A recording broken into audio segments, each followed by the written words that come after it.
Hello, this is Matt with some brief words before the second episode of Duo-Cast with Nick and I begin on the MVC Podcast Network. In today's episode, Nick and I will be discussing the future of humanity, specifically in the timescale of 50 to 100 years. This is going to be a brief preview to a following episode with the whole group discussing the same topic. Today, we will be discussing what will emerge for humanity in the future. For example, will AI continue to automate jobs, possibly uplifting jobs for humans, where people can only worry about doing possible hobbies or the creative work? Will superintelligent AI transcending AGI emerge, where an all-knowing being becomes and can guide humanity into a positive future? Or will a much darker scenario happen for humans, such as climate change accelerating, bringing catastrophic weather and other events to our civilizations? Or will a deadly pandemic emerge, much worse than COVID-19, H1N1, or even the past plagues in the 17th century? The last catastrophic risk that we will be briefly discussing is nuclear war. For example, nation states in huge conflicts, and seeing the only way to stop is to nuke one another, creating a nuclear winter. Nick and I both feel that this, out of the three, is less likely, but it is still good to talk about what is still possible. The last topic that we will be discussing in today's episode is analyzing capitalism and discussing a new economic model for the future of humanity, since both Nick and I feel that capitalism is not the last route for human systems in terms of goods and services and exchanges. This is because we feel that capitalism in the past several decades has actually become a parasite that needs to be extinguished. This can be seen as the increasing polarization and disparity between the big corporations, aka the 0.1%, and the average worker. A great example I will take from Daniel Schmachtenberger is that think of economic growth as a pie. As growth increases, the pie grows. However, the slices that each person has only grows for the big corporations, the 0.1%, as the smaller slices continue to shrink. This can be seen as a disparity created and continued to prosper by capitalism. I hope you enjoyed this episode. Let's begin.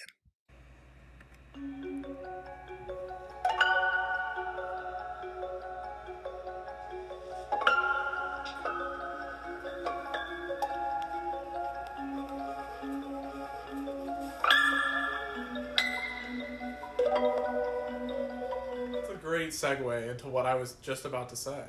Okay, I was thinking about what are the next three things that our society is going to develop in the next 50 to 100 years. You know, it's an interesting timeline to think about what's going to happen by that period. It's going to resemble a huge change in our world. But I'll tell you, starting with number one, okay, Matt? The first thing that we're going to have in 50 to 100 years is an AI platform of some sort, okay? I don't know how scalable it will be. I don't know if it's going to be something that's large scale, like literally this AI is controlling a small, group of people, right? Like a town, a city, or something. Mm-hmm. Or has it grown to like a national level? Probably not. That seems a little extreme. But it could also be, what I think is it's going to be on like the 50-year mark versus the 100 is we're just going to have like small scale AI systems, kind of like Jarvis for like Iron Man, like personal ones. Personal ones are, there's just so many benefits and like efficiency it can be created from that. Like especially if it's sold to like businesses. Number 2, okay, an interesting one. Oh, hello. You found Nick and Matt's Duo-Cast. Please continue, Nick. Yeah, thanks for stopping in. We were just talking about what humanity is going to have in the next 50 to 100 years. The first one I said was we're going to have some AI platform. We can discuss, a little bit later, like how expensive that could be. Number 2, which I was just about to say before you walked in on us, was we're going to have some sort of self-destruction in the next 50 to 100 years. I don't want to say that it's going to be all humans eliminated, but we're going to have some sort of, catastrophic event that's going to change the way we function, and, it will eliminate a certain large percent of the population, okay? Number 3, the most interesting one, in my opinion, is going to be, I think we're going to have a new economic model for global society. Ooh. Yeah, that's some big words in there. Okay, so let me explain. What I'm thinking is right now you would say, the free world is focused on a capitalist society, right? Okay, there's a few nations out there. I would name China and North Korea as the easiest ones that do not function under a free market society. It's extremely government focused, government controlled. Okay, and there's been studies showing that way is actually less effective. Mm-hmm. But I could, we'll get into the reason why, but I could say there's a huge percentage of human error within that. Okay, but let's save that till later. Yeah, so to kind of summarize, the third one is a new economic model. There's gonna be some shift from our current capitalist free world, right, and autocratic, government controlled, non-free world. We're gonna have some merge, right? We're gonna have some in between, but it's gonna be a totally new structure that people are gonna develop. But I can guarantee you, it's gonna be well thought out. So we don't have like huge dispersions in wealth, right? Yeah. But I also think it's going to be and like for the viewers listening, when you talk about like in the middle ground of autocratic and capitalist, you're not insinuating like socialism or communism. Like it's something completely novel. It's completely new. It's not even going to be, and like it will be with those 4 words. Describing like you could have like communism, socialism, liberalism, like whatever. It's gonna be a new word, and it's gonna be. I like it. Yeah, it's gonna be how the interaction between a higher power of some sort and its citizens and the market, like how those all flow together. Yeah. So those are what I think is gonna happen in the next 50 to 100. Would you want to either give your 3 and also you can take from mine if you want to agree, and for our viewers, if Matt takes one of my ideas, that is a discussion that we'll be starting. Okay. But if he chooses something new, he's going to add a new discussion. Ooh. Okay, so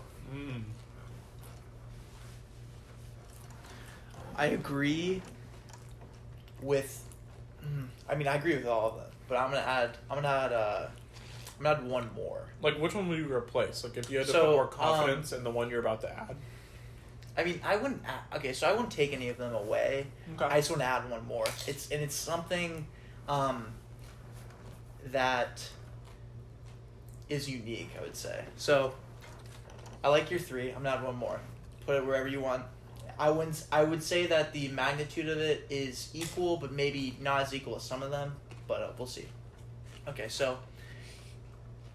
in the next 50 to 100 years, my hunch is that female and male dynamics in terms of social systems, biological systems will become more equal when the technology for in vitro fertilization advances, and in lab babies will become more present.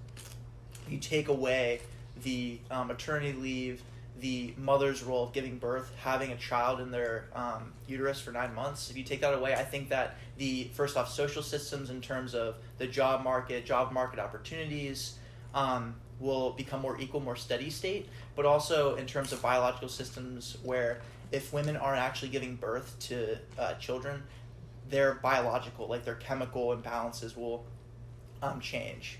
I'm not sure to where. I'm not a biologist, but I kind of have this type of hunch for that. So that's also another discussion we can have.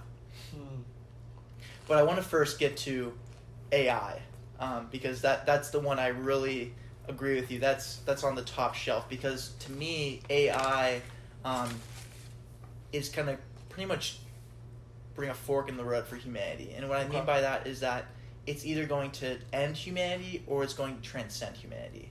And humanity has already been transcended, I would say two or three times in its history. The first time is with the agricultural revolution.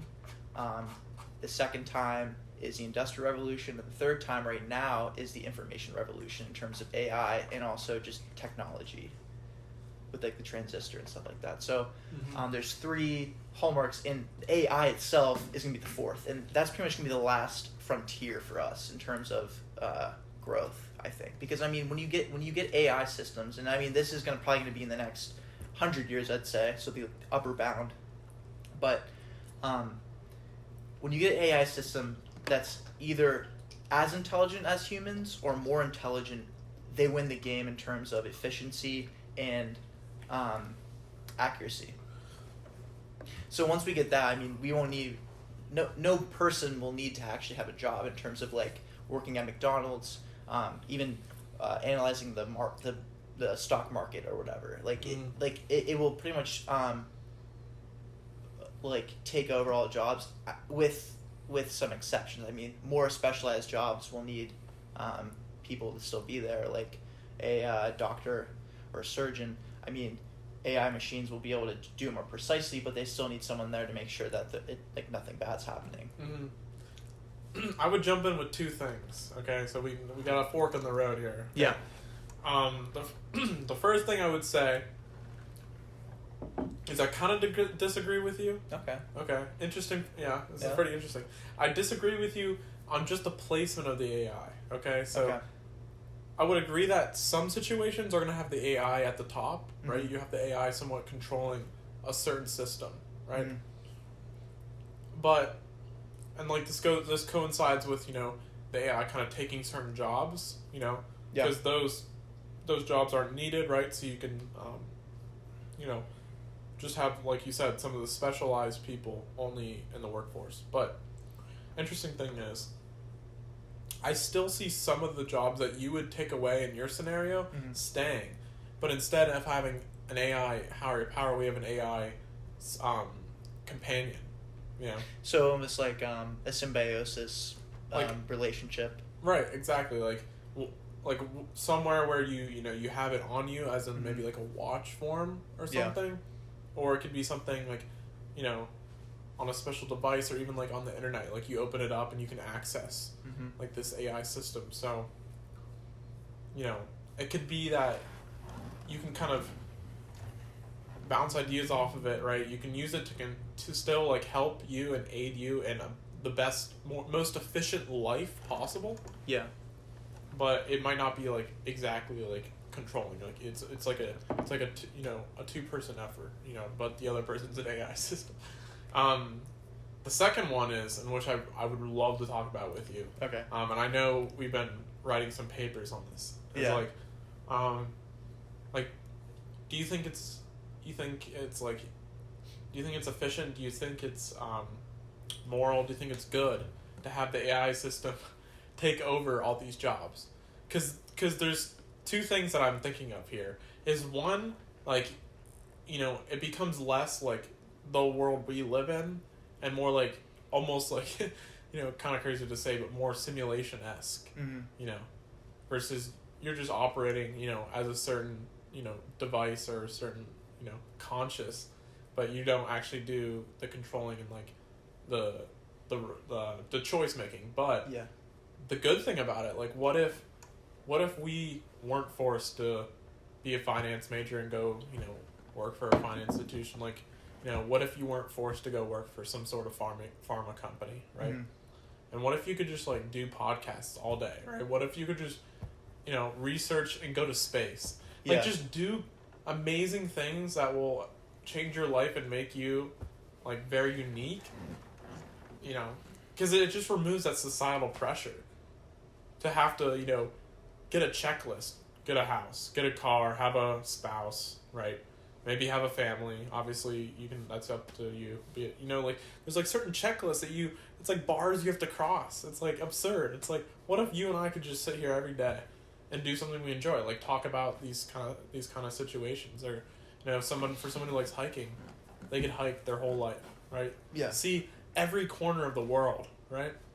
I don't know. So there's some negatives, some positives, but let me hear your take on it. So,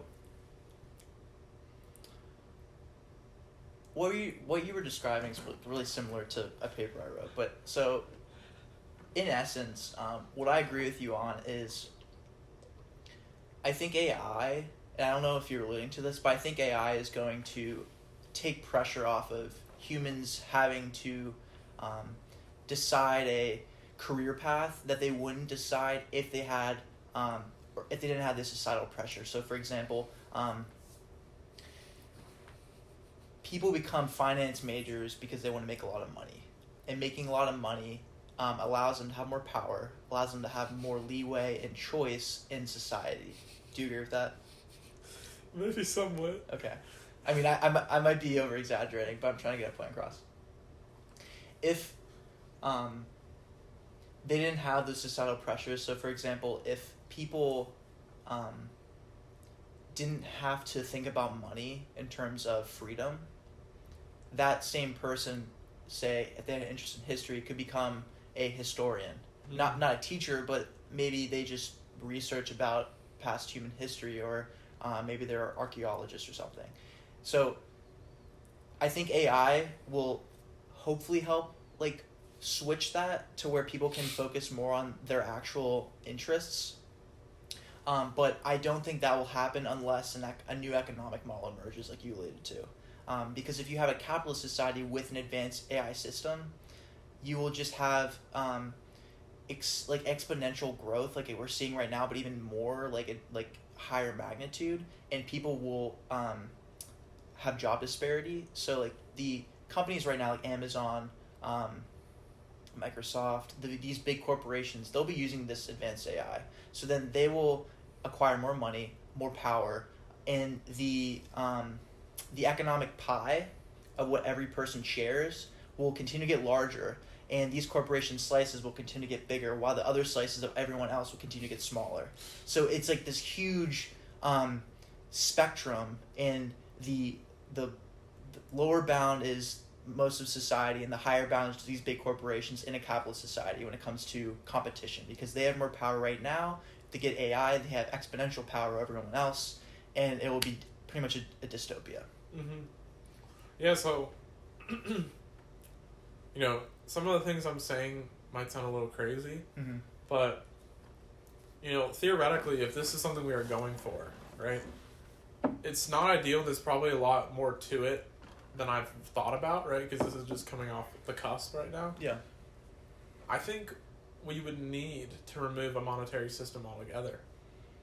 I like that. Yeah. I actually really like that. Yeah. Like, that might be a hot take, but mm-hmm. I think, for example, like Amazon and like these, and Facebook and Apple and like some of these other companies that are being like watched daily by the government, and they're also being like told to come into Congress, right, to like discuss about, because like Google has so much information on you. Yeah. It's like absurd. And it's money. Yeah. And like they could sell that information to people with, bad intentions. Mm-hmm. Information like that can, you can take and control identities. You can blackmail and control people just because, like, like, for example, you'd be like, oh, that's just a social security number, but you don't understand, like, that is, like, who you are. Like, if you think deep down, like, you are that number. Like, that is your lifeline. No, yeah. And what... Give me a second. Give me a second. And so, like, if you just turn your head, you know, you'll be manipulated and controlled, and you won't even know it, right? So I think we just need to remove monetary incentive. You know, one that is why, you know, we have people act, you know, illegally, you know, with bad intention. It's because there's always money behind it, right? Like, you see people, like, good people doing corrupt things because of a monetary value, monetary incentive, right? So if I say you remove that, I think you see crime go down. Okay, you see society more balanced, but society would crash, and like a snap of a finger if you remove the monetary system and then let people, like, go about their day, right? Because that's just all we know how to live. So, like you said, to finish up here, you would need to, you know, change the economic model altogether. Like, definitely, you know, there's the currency is one aspect, but like I said, society would crash and burn. You would need to somehow replace that with, like, you know, you would have to change the mindset of people. You would have to be like what if you and I right now just, like, determine, like, hey, that dollar bill on the table doesn't mean anything to any of us now. So, like, you could hand it to me and I'd be like, this is trash, right? Or this doesn't matter to me at all, right? There's no, I don't apply any value to this. That's what I'm basically trying to say. But, you know, if everyone was on the same wavelength as that, we would be able to function. You know, but anytime you have somebody, you know, it's almost like, just like your conscious, like, who you are. I believe, like, what is belief? Like, it's fucking crazy. What is belief? Like, how do you believe that, you know, that dollar means anything, right? You were told that from once you became a multiple cell organism, you know? Pretty much, yeah. And it just goes back to these, like, social systems and how, how our government's made, how all these structures that pretty much allow you to learn, allow you to experience, are built from the past, so how people believed back then. But, I mean, if you continue to go back and back, where's the origin? Where does it start? And that's a good philosophical question. I got another one. Unless you want to say something more. Well, I want to go back to you talking about, like, Google information and, like, your social security number and stuff like that. Okay. And I mean, you alluded to this when you're talking about it, but, like, people, I feel like now. So when I said before in the beginning that we're in a information revolution, and I know the past Democratic candidate Andrew Yang, he's talking about right now, like, your information is, like, you. It's money for you, like, it's your property, all this type of stuff. And it's so important for people to realize this, and I'm sure people do realize this, but some probably don't, that them having your information doesn't mean that they can, like, take like, your credit card number and use it. I mean, people can do that, but these companies, they're not using your information for that. They're using it to control your mind, like what Nick said, your beliefs. Because if they know what exactly you're interested in, they can market to you subconsciously. If you go on any type of website, they can put an ad on there that fits your demographic. You're not even looking at it, but you're subconsciously seeing it, and that clicks in your mind. If you go on Amazon, anything that you clicked on in the past, they'll keep showing similar accessories of that. If you go on Twitter, type of... Even if you look up flowers. Yeah. The first company at the top, the one at the top, pays big money to be at the top of the page whenever you look for a certain keyword. Like, Google doesn't have to pay rent. They don't have to pay interest expense. They're not... Like, they created a platform which had a one-time expense for maybe the servers. Yeah. But then they created the cloud. The cloud exists. The cloud is... Obviously, it's not, but it's almost infinite. I feel like... I feel like the more cloud space and server space you can create, like, you know... Like, it's just crazy that, like...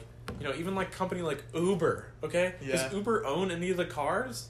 No. All they fucking own is an app. They only own an app. What's an app? An app is like a digital... It's a digital, like, system. It's a digital software, right? Yeah. It's not physical. You can't pick it up and throw it. It's in the abstract. Exactly. It's in the abstract. And, like, they are... We're paying for them to connect you with one person who has a car, right? Yeah. It seems like, okay, that seems like a stupid idea, but Uber's, like, over the last, like, 5 years, it's grown exponentially.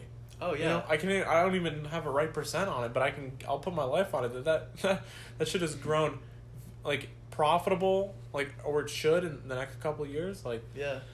Oh man, it's just crazy to me, right? Oh, it's insane, and it just all goes back to the information revolution, but like the birth of the internet. I mean, if you said to someone like in 1950, like, oh yeah, we have this app that allows me to connect to like a person to drive me. Oh, it's a taxi service. No, it's connected throughout the world.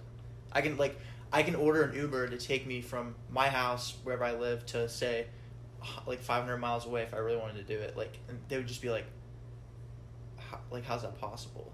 But like, it just like comes down to being connected to everyone. I can talk to someone in Japan right now if I really wanted to, and we weren't able to do that. I mean, yeah, you could call, I guess, but we can do that. But even the calling systems couldn't do that. Yeah, like we can just do it so instantaneously now, and like it's crazy. I can call you across the world, within like seconds. Within seconds, it's just absurd. And then I think like the return we're gonna start to get on this technology is gonna be like ever increasing. Like, we're gonna get apps that can control, like, robot systems, right? We already kind of have that, right? Like, this table. Okay, there's a table in front of us for all our viewers. This table, yeah, you knock on it now, and like, we know there's atoms here. What if this table was just like simulated? Yeah, like virtual reality. Yeah, what if it was just simulated, like projected, like all you? It's just like a creation of photons or something. Like, yeah, you just used EM waves to create a force for everything. Create like a force, yeah, and then like, what if I could just set my cup of water up there, right? Yeah, and I think this like goes down to the fundamental aspect of Moore's law, and I'm not too educated in computer science, but Moore's law is every 2 years, or I guess 18 months, transistors become smaller and they become faster. So it's like an exponential curve, and people argue right now that it's actually slowing down, so it's becoming more logarithmic as time goes on. But I think if transistors are faster, if computation's faster, then the computing power we can do for R&D to make these products is better, but also the amount of capabilities these products will have will also be better. Yeah. You can just think about like the first TV, the first computer, and now like that phone on the table is like, that iPhone is a computer. That's a computer. Everyone would agree like that is basically a computer with what you can do on it. And you go from these like huge blocky, like 3 yards by 3 yards, like these huge things, right? The first ever computer, to like, what is that? Like 6 inches, 5 inches? Yeah, something like that. I mean, it's fucking crazy. Yeah, and you can do more. It's not like It's not like, okay, it got smaller, but you still can only do the same thing. Like, what could you do on the first ever computer, right? You could like you could do simple math, probably, right? Simple math, just like a calculator or something. But this calculator can do, infinitely amount more calculations that computer could do, because it can hold like, so many digits. Like, it'd be to the like, man, it's just crazy to me.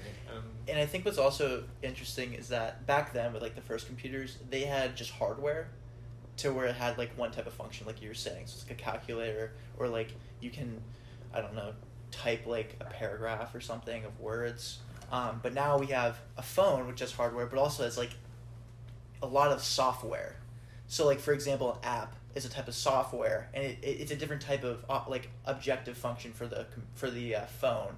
So like, if I download Angry Birds, that's a software that allows my phone to understand the language of the app to where I can play the game, and the objective function is throwing birds at pigs and winning and getting points.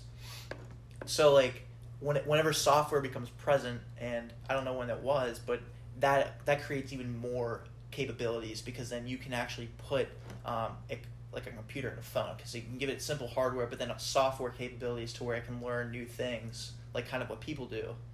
and where it builds up the possibilities of what it can do. Mm-hmm. But I kind of want to segue now.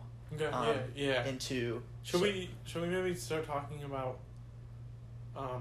Should we maybe like just take like a break, kind of maybe just like jump over the river? Okay. Yeah, sure. And let's talk about self-destruction for a second. Ooh. Okay. Maybe just like a breath of fresh air, right? I can feel the depression setting in already. Yeah. It's definitely a depressing topic, but it's interesting to think about how it's going to happen, right? I think it's, there's a number of things that could happen. I think the most probable are going to be, some sort of nuclear warfare. Mm-hmm. I think, a major pandemic, even worse than COVID-19 or SARS, or I think it's going to be like Black Death level, but think about globally, not just Europe, right? Yeah. Like, because as we remove forest, as we put more toxins into the air, there has to be some finite point that we're going to meet, and it's not going to be good. Okay. Yeah. So yeah, you got nukes, you got pandemics, horrible diseases. I also think like economic collapse, right? I think that's very probable to have another financial crisis.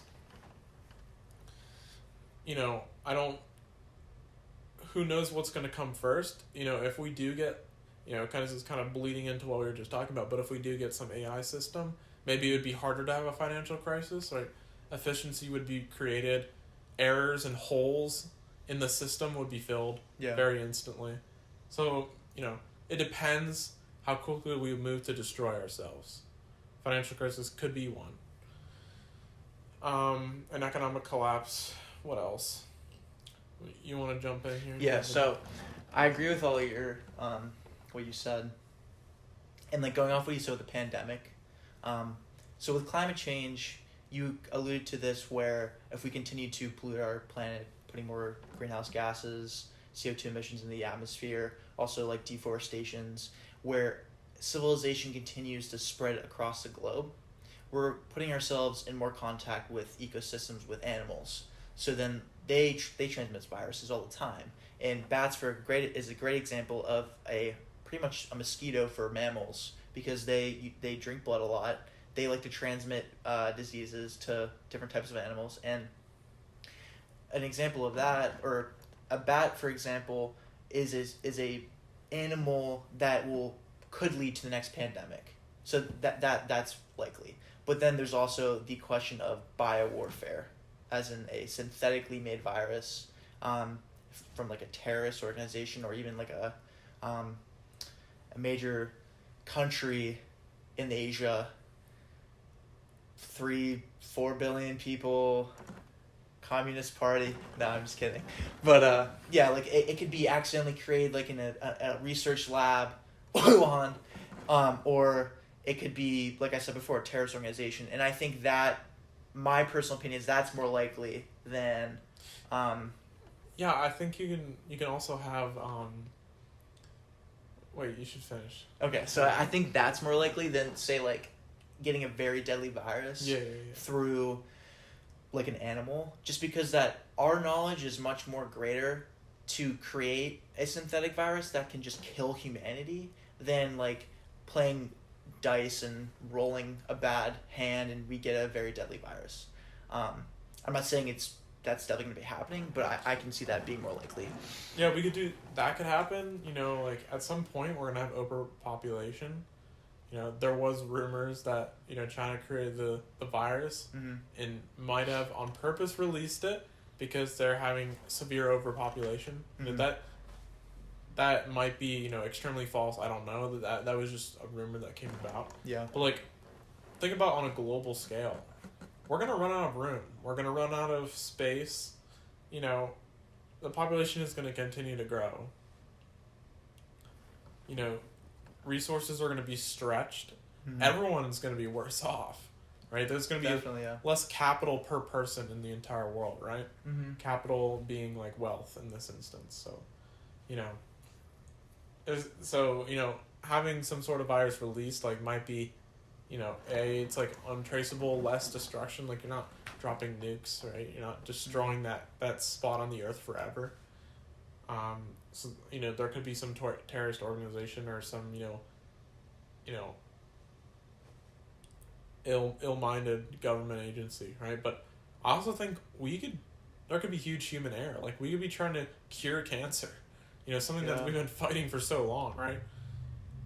We could be trying to cure cancer, like some sort of disease that maybe comes up in the future, right? But instead of creating a cure, maybe we end up creating something else. Yeah. Something worse. Like what if they were experimenting with cancer and they made it contagious? Yeah, contagious. What if they accidentally change the genome and all of a sudden our bodies can't recognize it, right? And maybe it has a higher fatality rate than something else, right? Yeah. Or maybe it's cancer and you somehow increase the spread rate, so you just die within a couple days. Who knows, right? Yeah, and what I mean about contagious, obviously cancer, it's an in-body disease where your own genes, your cells, they just exponentially grow without caring about any other cells in there. But you could just make you could create that, but whenever that happens, you could trigger it to where, I don't know, something happens, a chemical is released and maybe it's a pheromone and your someone else smells it, your brain is triggered to maybe signal to your cells to just exponentially grow. So that's what I mean by that. I didn't want people to get confused. Mm-hmm. But going back to your overpopulation note, I kind of disagree with you. Okay. On overpopulation. I do think it's an issue, but I think will be handled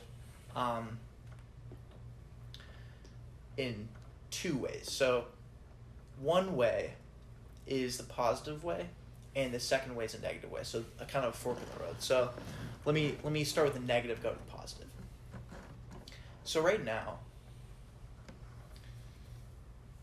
the majority of humanity uses a capitalist free market economic model, like you said before.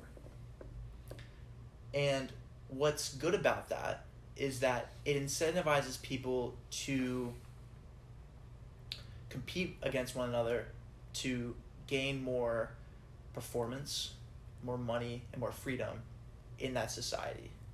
And what is good about that is that it incentivizes them to focus more on the game, which is capitalism, your job, than raising children.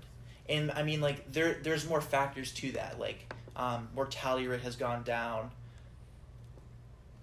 We don't have to really worry about our children dying at a young age when we give birth. So that's also another factor why birth rates go down in a capitalist society or in an industrial society. So that's good. What's bad, though, is that you have capitalism where you're exponentially growing on a finite supply, on a finite resource pool. So, for example, oil. It has grown exponentially in terms of money for these companies, but it's a finite supply that takes millions of years to develop.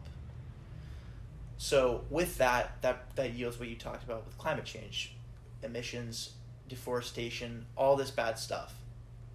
But I think that population will go down, but not to the point where there's no disparity, there's no negative outcomes. So there's still going to be a lot of poverty. People will probably not have enough food, but it's not going to be. I don't think it'll be at the point where a lot of people will die. A lot of people will starve to death because there's so much people on Earth and there's not enough resources. Because I think most societies will become industrialized to where their populations will start to come down. So you'd say it's almost like a bell curve, right? You would say we're going to increase, but then we're going to hit this point where you have the people in poverty or the people at the bottom of society. They can't live off of what they are worth, what they're given. Yeah. So they'll just end up dying off, right? And then you have people rotate, right? It's kind of like a trickle effect, right? Once they die off, you're gonna have the person that's right above them, right? Whatever class that is, they're gonna start falling down, right? Yeah. And so you might have some sort of neutralization in the circle, right? Because you'll have a certain amount of births that lead to a certain amount of deaths, and it's just going to be equal the whole time. So that, wouldn't you say? So that aligns with the Like the positive side. Yeah. I was gonna talk about. So to answer about the bell curve, I think it's more about like it looks like a bell curve, but the right side of it is up. So it's kind of the middle in between the peak and the trough of the graph. Okay. Or I guess like the x-axis or whatever you're looking at. But so the positive side is population goes down because we change it to a different economic model, which I kind of want to transition to slightly. But so in this economic model, you can disagree with me or not, but it's an economy of abundance, and I can get into how that would work. But with this, we allude to this with AI, people wouldn't be playing the competition game, getting up the ladder, trying to beat out the next business. They'd be more focused on their actual interests, and it'd be more of a like social niche where people are more focused on each other rather than making more money. And with this also comes the meme, the social transition to less childbirth. Because if you have a system that, so this system's going to be closed loop. So for example, everything will be in equilibrium or steady state, like you said, with population, like the bell curve. So when you have that, the amount of people born will equal the amount of people that die. So you're saying like families would have 2 kids, right? Yeah, 2 kids, and I'm not saying like people like whoever's in power. If it's a person, if it's an AI system, whatever. If it's nobody, it's not going to be an actual law. I'm insinuating that'll be a meme, like it's a belief. And I mean, you could say a law is a belief, like thou shalt not kill is one of the 10 commandments, and it's also a belief, like I shouldn't kill you. So like it's moral but it's also like in reality. But I think if people are on the same wavelength and they don't want to have more than 1 or 2 kids, or if they don't want any kids at all, that's better than saying like you can't have 2 kids. Mm-hmm. So like I think having it embedded as a meme is better than embedded as a law. Yeah, I would totally agree. I think maybe we should pause here, and we're going to have a part 2 coming out to you on this Duo-Cast. This is a very, very in-depth topic that we want to cover. Yeah, definitely. And also, we have so many directions that we want to go, right? So we're going to make sure we hit, all those directions. We're going to go exploring on the next one. Take care.